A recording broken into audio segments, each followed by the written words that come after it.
So, what is this picture about? Oh so I wanted to talk brief. I realized as I was writing out all these countercultures, there's sort of a gap in the '80s. So I just put like a question mark because I couldn't think of a I don't think there's a name for like the like all that encompasses all of the countercultures within the '80s. Hmm. It was like not very unified, but like there was like this musical form called new wave, which was sort of like it was sort of like pop music. Although some of it was closer to punk, but like there was a lot of like new electronic instruments for that they started using within pop, Mm. and there was like yeah like just like they loved, like I said, hair, trendy fashion, and new electronics. Is this a guy in the front or a girl? That's the guy. This is the band Flock of Seagulls, Oh, I and yeah, see. he has. This is called Flock of Seagulls hair. Oh. They're very famous for like I feel like like things were very loud and very like very inventive, but it was like very commercial in the '80s too. Mm. I feel like it's sort of like the start of like MTV and everything, or all these like it was sort of like there was a lot of money to be made in like what was cool. Mm, I So see. like it was almost like the kind of like young like hipness like stopped being a counterculture and it became like a moneymaker. Yeah, and I feel like this is sort of like my parents' generation. I don't know if they dress like this, but like they I don't know, they like some of these like new like they like these new wave bands, and like they went Mm. on to like vote for Reagan and everything. Oh, you mean the band Oh people? no, not like my parents. I mean, Oh, I see. like yeah, my parents like weren't very embedded in any sort of counterculture to speak of. But like the '80s was also very split because like there was also like there was like new wave, and like I think music became a bit more commercial. Like even the alternative, like the smaller bands, like started. There was a lot of money to be made in, like the new, like the fashionable young upstarts. So, is this band countering that commercial? Flock of Seagulls was pretty popular, So but they're part of it. yeah, and or also like the Cure, like they were pretty successful as well, and they like the Cure was like they were like this like sort of like this teenage like pop band, and like Hmm. they sort of had this like dark like rebellious side, but it was like pretty well contained and like marketable. So, this is not technically a counterculture. Yeah, I feel like it was like counterculture started to be like commercially viable, is what you Oh, saw in the '80s. I see. It's like it's like the way emo was like a rock movement in the '90s, which I might talk about later, but like it was like sort of underground at first, and then like became and then it became like this big mainstream Hmm. selling point for like teenage girls to like listen to loud emo and like feel all their emotions.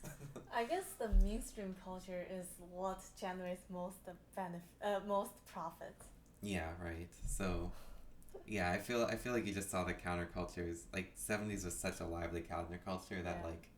like the leftovers like started to become like profitable, you know. Mm, But yeah, there is still like this underground punk scene. There's like a lot of experimentation within that, so it's like not very unified. I see. Um, but yeah, I wanted to like mention the kind of like commercialism you see in music Mm-hmm. because like that sort of feeds into the '90s Mm. with Slackers, which is what Officially named as Slackers. yeah. Or also like grunge is another like Grunge. that's kind of the name for the musical form. Okay. Or like I would say it started in like the mid to late '80s with Mm-hmm. this thing called no wave in New York. And no wave, like it was a direct response to new wave. Oh. Like instead of saying new wave, they said like no wave, like that. Oh.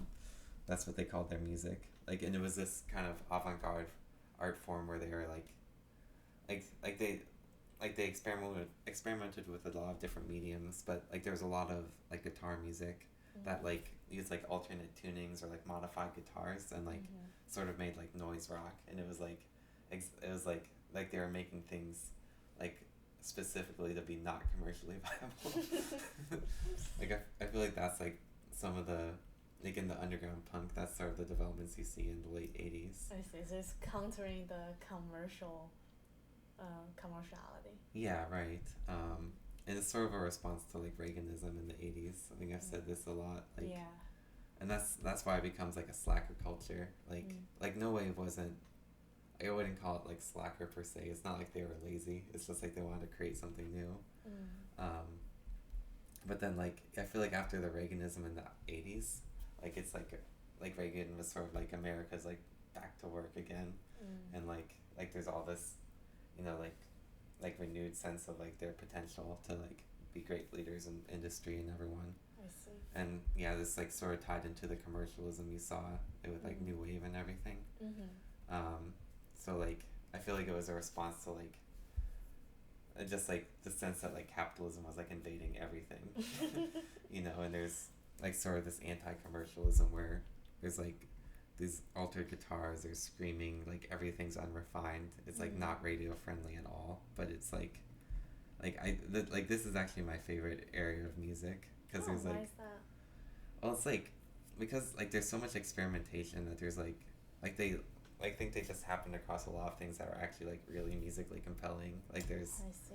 like they're just like altering these guitars and just like messing around with chords, like not obeying pop structures. They like happen across like a bunch of harmonies you've like never heard before, and it's like I think some of it sounds really beautiful.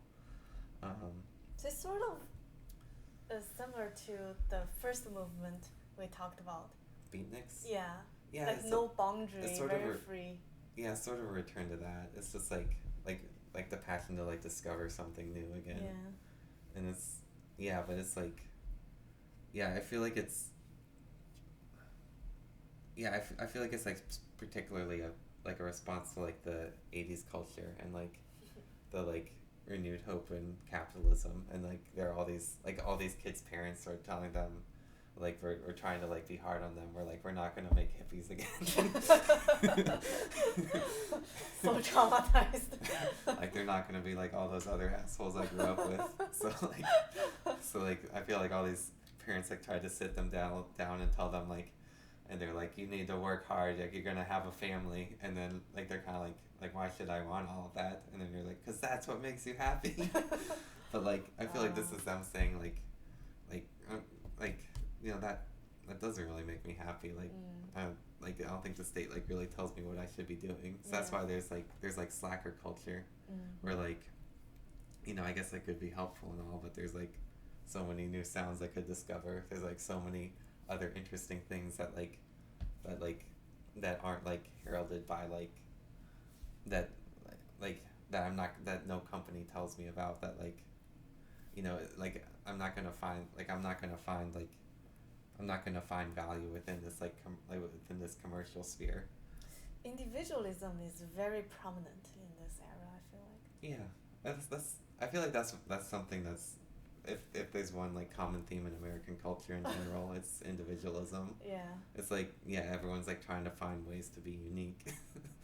And that's like you see that in each one of those. It's like they need a unique response each time. Yeah. So like this, the way it's distinguished from the other ones is like this kind of listlessness. It's like it's not driven by like a certain cause, or like there's not even like an interest in there's not even really an interest in like the possibility of creation. It's like it's almost like the music is more like rather than this like really driven like authorial figure, it's almost like there's a bunch of happy accidents that they just discover by messing around with this equipment. There's like I feel like there's less hope in like any sort of like artistic endeavors, because like if we create something that's like really well done, it's like just gonna be like sold out by the big record companies. So they don't want to be famous.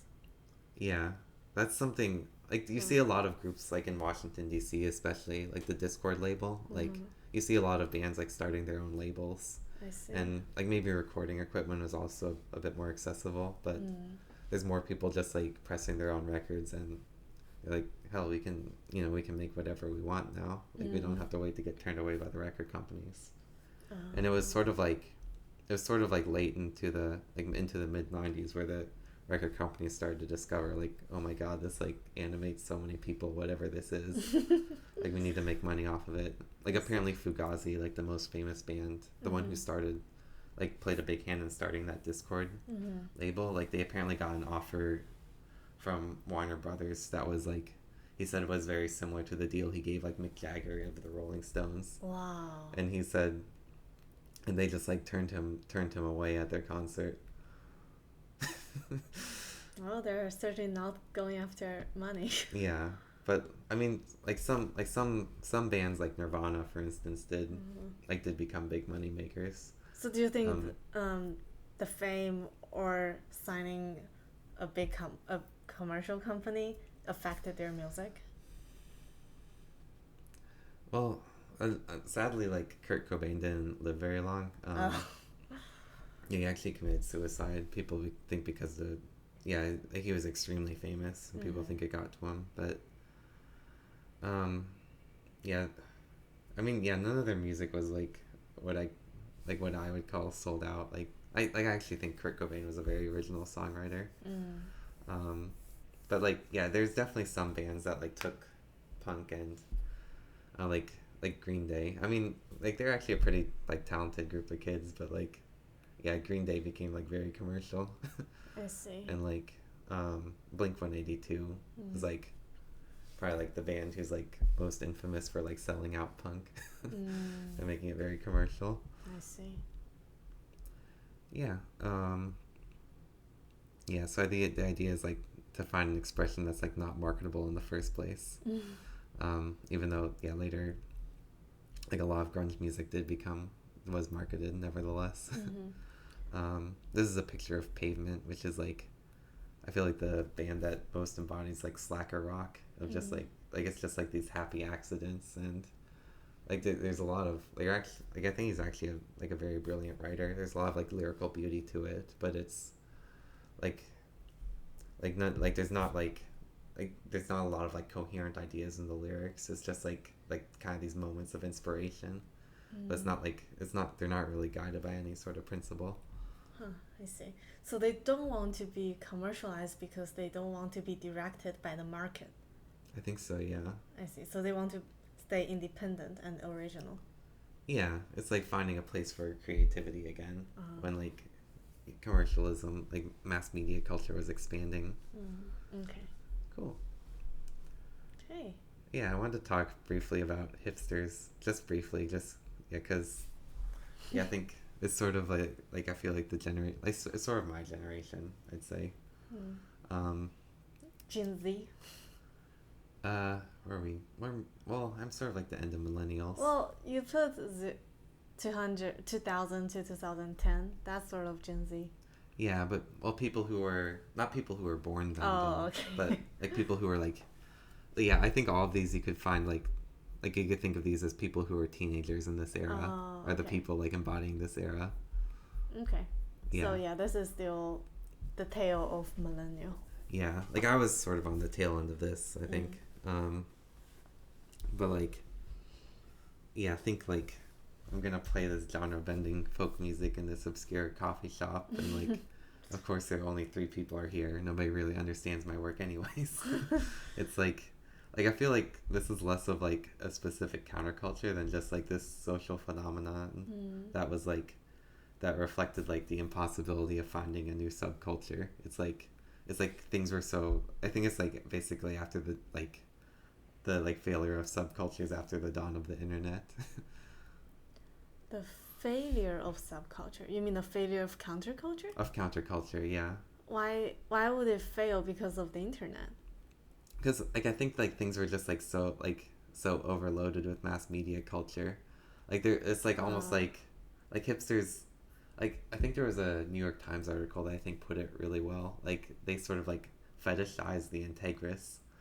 Like they focus on like finding integrity in some form, but it seems like everything is like it's like almost like everything is tracked by its like commercial viability, and there's like it was like so hard to find like a unique like authentic expression anymore, and that's why there's like things are like laden with irony in this period, and like there's focus on like if anyone even like understands like the music you're playing, or like the work you're doing, or understands your creative expression, like you haven't really like achieved what you wanted. It's Oh, like, so the goal is to not be understood. yeah, almost. It's like, Why? I don't understand. it's like you said, like all of these like subcultures are sort of about like individualism. Uh-huh. And there's like, I guess like, yeah, I feel like because like things were so overloaded with mass media culture, it felt like everything had already been expressed in a way. Yeah. It felt like people couldn't find a unique expression anymore. Well, are you trying to be unique just to be unique, or are you just trying to express yourself and happen to be unique? Yeah, I think there were some like successful works that just tried to like express themselves. They Uh-huh. tried to be authentic again. Yeah. But being authentic doesn't mean it's unique. Yeah, I see what you're saying. Yeah, like are they just like rebellious teenagers who their goal is to be unique? I Not mean, all of these generations are just rebellious teenagers. Yeah, but like what's their goal? Is the goal to be unique, or is the goal to express their true selves? Yeah, like they're trying to express their true selves, but at the same time, teenagers are always trying to find their true selves. See, You know? teenagers sometimes like do things to just upset their parents. Yeah, It may oh, not that be is very true. Yeah, Yeah, it may not be something they truly want. yeah, So I'm just trying to understand, are they trying to rebel, or are they trying to express their themselves? yeah. I think it's a combination of both. Okay. Yeah, it's like the only way they can find their true selves is by, like, is if they don't conform to like what the mainstream values are. What if some kids' true self is the mainstream? Oh, good for them. That's why, that's why this period is also like sort of laden with irony. It's almost like, yeah, like I feel like there's sort of like an anxiety about like any form of like social expression or any sense of belonging. Mm. And like, yeah, there's a lot of like yeah, there's like ironic and like post-ironic humor, and Mm. like people like used to go watch Twilight like just to be ironic, and it's like I kind of feel like, oh, I'm like above all of this. What? Watching Twilight? Yeah, or like some mainstream movie or something, Be above what? To be above what? or like all these people who actually enjoy it. So, I watch Twilight, but I don't enjoy it. Means that I'm above people who are enjoying it. Yeah, it's like, But I still paid money to watch it. yeah, but you do it ironically. Who knows this? Alright. This is okay. Yeah, this is by far the most confusing one. Yeah. I'll admit. But I was in the middle of this mess, I feel. Are you in the mainstream, or are you part of the counterculture? I mean, I am very interested in countercultures. So are you counterculture? I don't think so now. I mean, So you're still mainstream. so, yeah, this is the kind of questions. So I just think of hipsters as like I said, this like overloaded mass media environment, and they're like trying to find authenticity again. It's like almost like this like absurdist like hyperculture. Okay. Where there's no unified expression anymore. Like everyone's like, oh, someone's already done that. Like, oh, I have to find something else. See, I don't think that's the aim. Well, I'm not arguing for something. I'm just describing Okay. what the social phenomenon Alright, then was they're like. just like a group of rebellious teenagers to me. Yeah, I mean, all these people are rebellious teenagers. And at they're some not point. really closer to their selves or to their true selves. Sure, but well, I thought of like one band that I thought sort of embodies this era, like, and I put Arcade Fire, who were popular in the 2000s. They used like all these like Renaissance instruments, like this instrumentation that like wasn't like, they had this eclectic mix of sounds. But Wait, then, Renaissance? Isn't that like 600 years yeah, ago? like I said, there's like, yeah, there's sort of like, yeah, there's like this eclecticism to this generation where like Okay. anything that someone hasn't discovered before is like really interesting to them. Huh. So I feel like Arcade Fire had sort of that side because like yeah, they were using instruments in rock that had like never been used in rock before, and people were like, "Whoa, that's so cool, that's so clever." And then, but then like also their music was like it wasn't like the lyrics weren't like '90s or um, uh, like the lyrics were like very very personal. Like they were about dealing with grief. Like their first album was called Funeral, Oh. and they were about people who they like actually knew had like they actually knew who had died. Is And that sort of like Taylor Swift? Write songs about her ex and breakups. something like that, yeah. I mean, yeah, this is the same generation where like I mean, like they all knew a bunch of kids like who loved Taylor Swift, but it's like I mean, like the punk like the kids making punk music and like inventing these new genres are always sort of the kids who get bullied and who don't fit in. Oh, So like there's this way that they're like outsiders and they just like they don't want to be like that girl they hate who likes Taylor Swift, even I if see. Taylor Swift is also I feel like Taylor Swift was tapping into a similar need for like authenticity and like emotional expression. Okay. But like yeah, Arcade Fire was I feel like sort of embodied this if there's one band that embodies this countercultural instance, it's them. Cool.